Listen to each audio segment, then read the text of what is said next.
दोस्तों, कई बार हमारी जिंदगी में कुछ ऐसी परिस्थितियां आ जाती हैं जब हम दूसरे लोगों की वजह से परेशान होने लगते हैं। हम सामने वाले का बोलना बंद कराना चाहते हैं, पर हम कुछ कर नहीं सकते। हम जानते हैं कि ऐसे वक्त में हमारा शांत रहना जरूरी है, लेकिन हमारे अंदर गुस्से का ज्वालामुखी फूटने वाला होता है। ऐसी परिस्थिति में जब कुछ समझ में ना आए, तो जो तरीका मैं आपको बताने वाला हूं, उसी को आप अपना लो। इससे आपका गुस्सा कम हो जाएगा, आपके चेहरे पर प्यारी सी मुस्कुराहट आ जाएगी और आपका गुस्सा हमेशा के लिए खत्म हो जाएगा। दोस्तों, एक सच्ची कहानी के माध्यम से गुस्से को दूर करने का प्रयास करते हैं। भारत ने कभी उन लोगों का इतिहास नहीं लिखा या संभाल कर नहीं रख पाया जो वास्तव में भारत के हीरे थे, और हम ऐसे महान लोगों को भूलते भी जा रहे हैं। दोस्तों, आज से करीब 1500 साल पहले चीन में वू नाम का एक राजा था जो बौद्ध धर्म का महान संरक्षक था। उसका बड़ा मन था कि भारत से कोई बौद्ध शिक्षक चीन आए और बौद्ध धर्म के संदेशों का प्रचार प्रसार करे। इसके लिए उसने भरपूर तैयारियां भी की। ये तैयारियां कई सालों तक चलती रहीं और राजा इंतजार करता रहा, लेकिन कोई भी बौद्ध गुरु भारत से नहीं आया।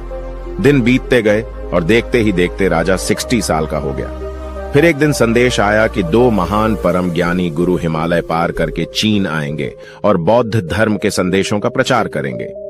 यह सुनकर सब तरफ जैसे उत्साह का माहौल बन गया और राजा भी इस खुशी में एक बड़े उत्सव के आयोजन की तैयारी में लग गया। कुछ महीनों के इंतजार के बाद चीन राज्य की सीमा पर 2 लोग नजर आए। ये थे बोधिधर्म और उनका एक शिष्य। बोधिधर्म का जन्म दक्षिण भारत के पल्लव राज्य के राज परिवार में हुआ था। वह कांचीपुरम के राजा के पुत्र थे, लेकिन छोटी आयु में ही उन्होंने राज्य छोड़ दिया और भिक्षु बन गए। 22 साल की उम्र में जब उन्हें ज्ञान प्राप्त हुआ, तो उन्हें बौद्ध धर्म के संदेश वाहक के रूप में चीन भेजा गया। जैसे ही उनके आने की खबर राजा को मिली, वह अपने राज्य की सीमा तक खुद पहुंचा और उनके स्वागत और आदर सत्कार की पूरी तैयारी के साथ वह दोनों बौद्ध गुरुओं का इंतजार करने लगा। जब यह भिक्षुक वहां पहुंचे तो वे काफी थक चुके थे, क्योंकि उन्होंने बहुत लंबी दूरी भारत के दक्षिण से होते हुए हिमालय को पार करते हुए चीन पहुंचे थे। राजा वू ने उन्हें देखा तो उसे बड़ी निराशा हुई। दरअसल उसे बताया गया था कि उन दोनों में से एक बहुत बड़े ज्ञानी हैं और इसलिए वह उनकी प्रतीक्षा कर रहा था।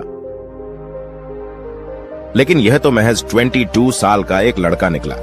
दूसरी तरफ पर्वतों में महीनों की लंबी यात्रा से थके हुए बौद्ध धर्मा भी राजा पर अपना कुछ खास प्रभाव नहीं छोड़ पाए।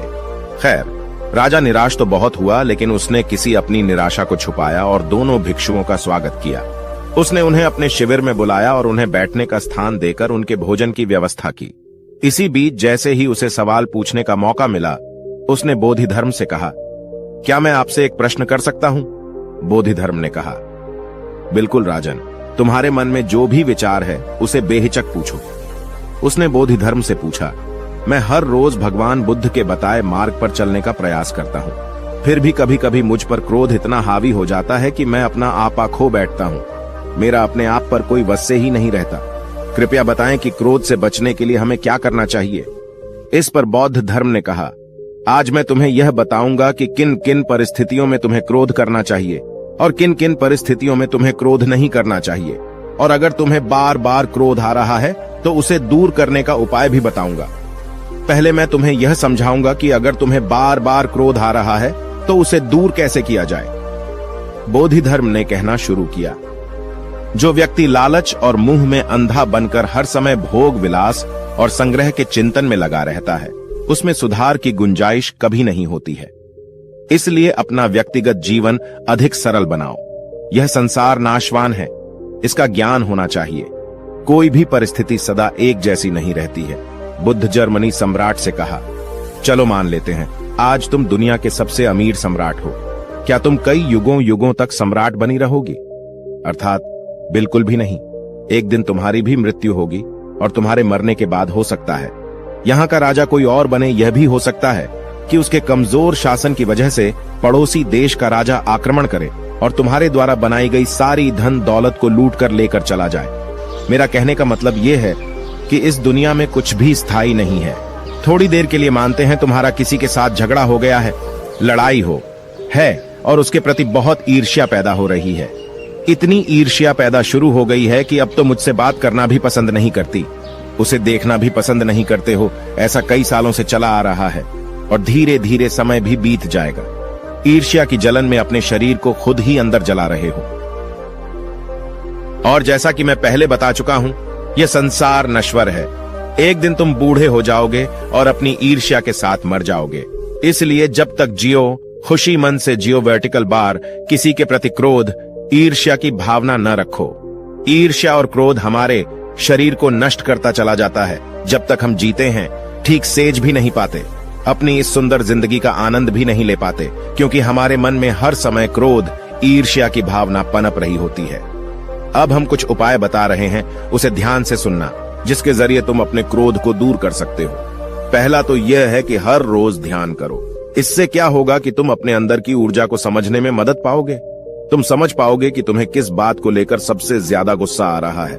ध्यान में तुम उसे समझने की कोशिश करो कि गुस्सा आ कहां से रहा है, किस बात को लेकर आ रहा है। क्या हम जिस बात पर गुस्सा कर रहे हैं वह वास्तव में गुस्सा करने योग्य है या नहीं।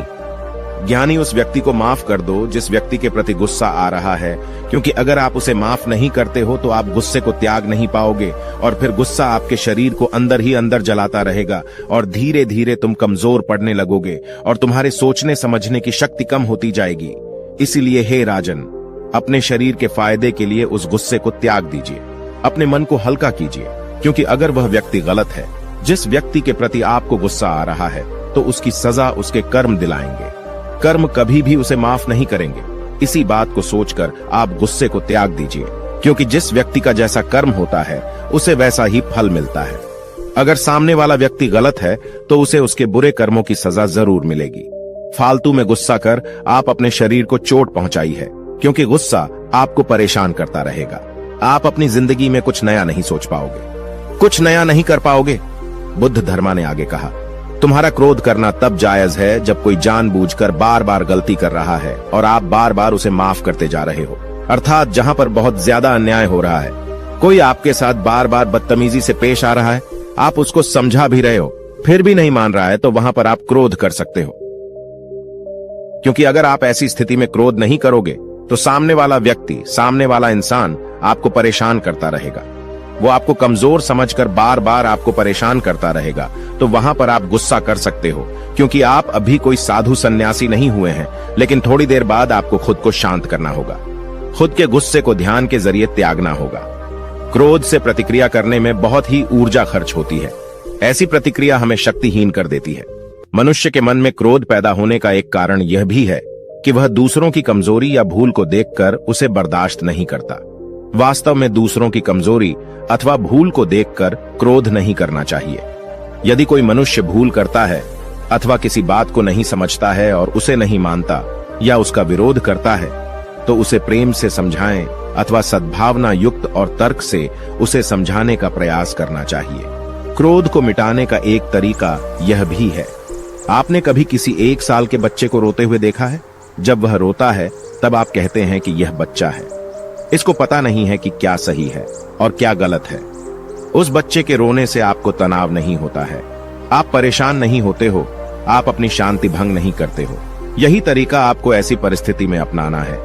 जब भी आपको कोई परेशान करे, आपको पता हो कि सामने वाला गलत है, आपको गुस्सा आ रहा हो और आप यह भी जानते हो कि आपका शांत रहना जरूरी है, तो आप दिमाग को परेशान करने की बजाय, अपने मूड को खराब करने की बजाय उस व्यक्ति का चेहरा अपनी कल्पना में थोड़ा बदल लें। कल्पना करें कि उसकी आंखें छोटी हो रही हैं और उसके सिर से बाल गायब हो रहे हैं। उसके चेहरे की जगह एक प्यारे से बच्चे का चेहरा लगा दें। सोचें कि वह 1 साल का बच्चा है जिसको पता नहीं है कि वह क्या कर रहा है, वह क्यों रो रहा है, वह क्यों चिल्ला रहा है, वह क्यों बड़बड़ा रहा है। आप उसे माफ कर दें। उसकी इस हरकत पर मन मंद मंद मंद मुस्कुराएं और सोचे कि अभी बच्चा है, इसे पता नहीं है किस वक्त क्या सही है और क्या गलत है। इस तरीके को आप कई जगह आजमा सकते हैं। दोस्तों, ये जिंदगी बहुत प्यारी है। इस प्यारी सी जिंदगी में आप अपना वक्त तनाव में क्यों बिता रहे हैं? खुश रहने से कोई नुकसान नहीं है, बल्कि फायदे ही फायदे हैं। दूसरों से बातचीत करते समय मित्र, भाई व माता जैसे स्नेही संबोधनों का इस्तेमाल की आदत डाल लें। बात करते समय सामने वाले को इससे अपनी वाणी में मधुरता आएगी। इससे स्वयं ही क्रोध नहीं आता और सामने वाले का भी क्रोध शांत हो जाता है। परिस्थितियां वैसी ही दिखती हैं जैसा हम उन्हें देख रहे हैं। हर चीज पर तनाव लेना बंद करें। उन्हें अपने मुताबिक ढालना सीखें ताकि आप खुश रह सकें। बहुत सी बातों में सम्राट नतमस्तक हो गया और फिर उसने अपने जीवन को सरल बनाने का अभ्यास शुरू कर दिया। दोस्तों, मुझे उम्मीद है इस वीडियो से आपको बहुत कुछ सीखने को मिला होगा। वीडियो अच्छी लगे तो चैनल को सब्सक्राइब करो। मिलते हैं एक और नई कहानी के साथ।